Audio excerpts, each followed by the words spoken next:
tapos. Yes, I really normally don't do this. I just talk inside the boardroom or the corporate boardrooms.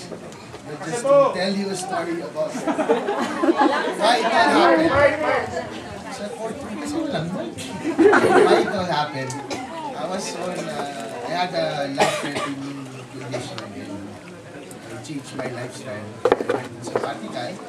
Fortunately, Ma'am Cara said, why don't you stop at Mount Pulag? Hire all the porters there for you. So I went here. That was the last day of my trip last May. This weekend.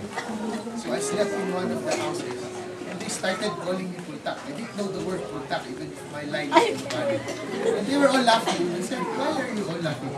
Sir, don't get offended. Because there was a village guy. He's also my favorite here. Every time I go here, he jokes around.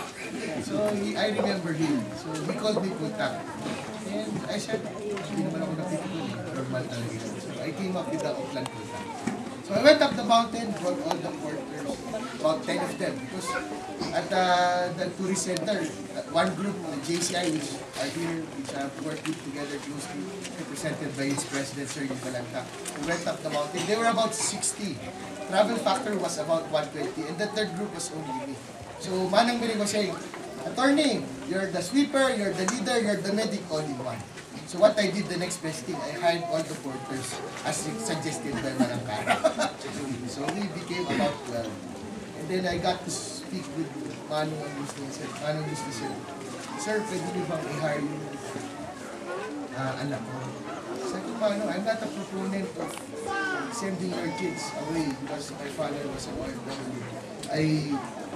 I spent Christmas alone with my mom and with my father. So I said, why don't she stay here and I'll help her if she wants to teach the kids. I'll help her. So I gave my word. And then I received a call, Sir, magtuturo na ako eh. Wala kaming supplies. So I went up. I gave my word. So I saw the school. I realized that the beauty of the sound came in comparison to the smiles of the people here and their source of pride, their heritage. I got involved. So I brought staff together with some friends. So I thought it was the end of it. And then I was descending from the steps, going to my car, and then the closer was running. Sir, one more request. I said, what the heck? But what's the request? They showed me the flag. The flag was flying proudly, but it was in tatters. So sir, the next trick that we do here, can you bring us a flag? I've always been proud of Filipino. Everywhere I go, I wear that flag. I said, I'm gonna have one flag. Then I brought some members of the Filipino-Chinese Federation who were inspecting the grounds. His name is Mr. Enrique Chua. The Filipino-Chinese Chamber of Commerce, one of its missions is to build classrooms. Together with Janet Chavez Arceo, they want to build 10,000 classrooms in 10 months. And Ms. Ching George, the books here and most of the schools all over from the Malani Foundation. I'm very happy to be there to that.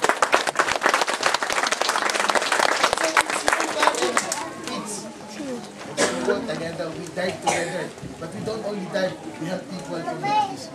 We are not known by any names, we're just called by our first names. And Sarah, Apple, she will help us build the computers here.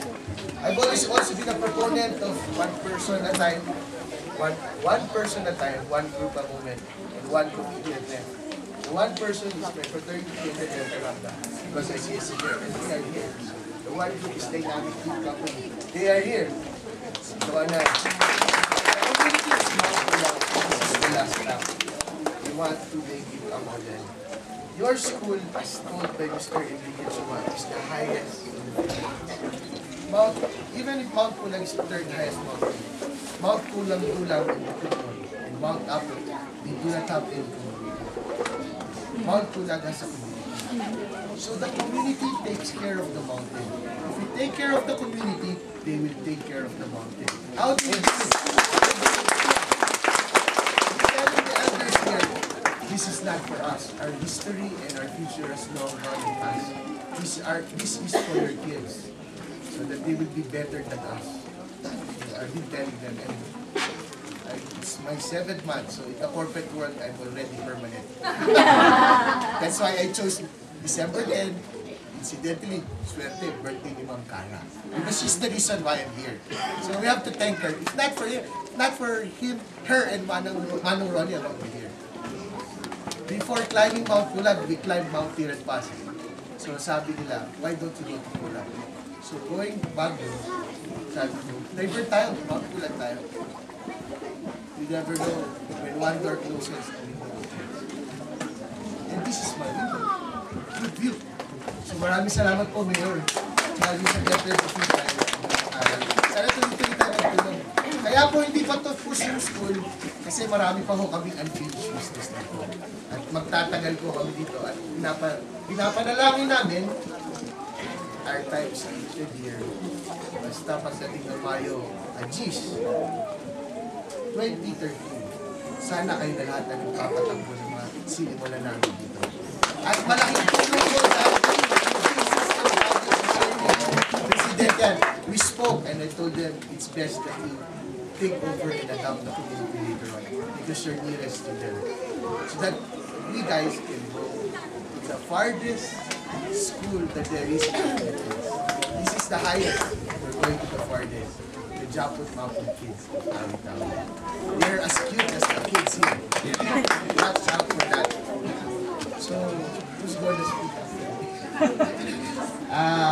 The reason why I'm here, it's her birthday. Kahit sino birthday. So, if there's someone to thank to, aside from the mayor, Faustina Kisan, the deputy officials, it should be Manang Cara. She has tolerated my craziness.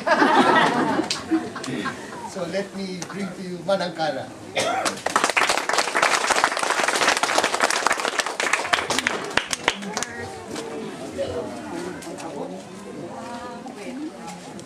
Sige, lahat